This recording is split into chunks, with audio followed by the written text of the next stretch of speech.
কেউ দিতেছে ধামাকা সুখবর, কেউ দিতেছে সুখবর, কেউ দিতেছে দুঃসংবাদ, কেউ দিতেছে বিশাল জটিলতা। চলতেছেই,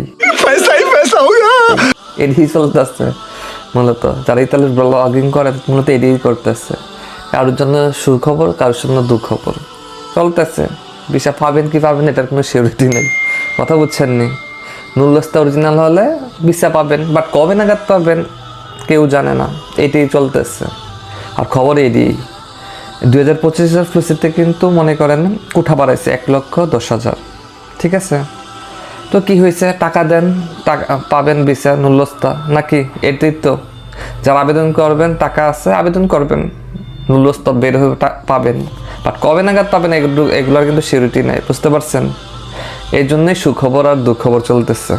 এটাই চলবো ভিসা না পাওয়া পর্যন্ত আপনাদের এগুলোই চলবে, এগুলোই শুনতে পাবেন। তবে আরেকটা বিষয় জানিয়ে রাখি যে বর্তমানে যদি কোনো কারণে যদি স্পন্সর ভিসা যদি রিজেক্ট করা হয়, বাতিল করা হয়, সেটা কিন্তু মালিক পক্ষকে অবগত করানো হবে না। এটা কিন্তু নতুন ল। আপনারা জানেন কিনা জানি না। এটা আবার দুঃসংবাদ আপনাদের জন্য। আবার সুসংবাদ কোনটা? 1,10,000 কোঠা বাড়াইছে। টাকা আছে, দিবেন, আবেদন করবেন, পাইলে পাবেন, না পাইলে নাই, কোনো খোঁজখবর থাকবে না। এটাই চলবে। ঠিক আছে, দেখা যাচ্ছে এগুলো এমন হয়েছে যে মনে করেন একটা যদি হয় অরিজিনাল, বাকি 50-60টাই মনে হয় নুরুলস্তা ভুয়া। বুঝছেন? এই অবস্থা চলতেছে। তো আপনারা অপেক্ষা করুন। অপেক্ষা করা ছাড়া আর কিছু করার নেই। যতদিন রিজিক থাকবে ততদিন বাংলাদেশে থাকবেন, এইটাই হচ্ছে মূল কথা। যেদিন আপনাদের রিজিক ইতালিতে লেখা থাকবে ওই দিনেই যাবেন, বাংলাদেশ ত্যাগ করবেন।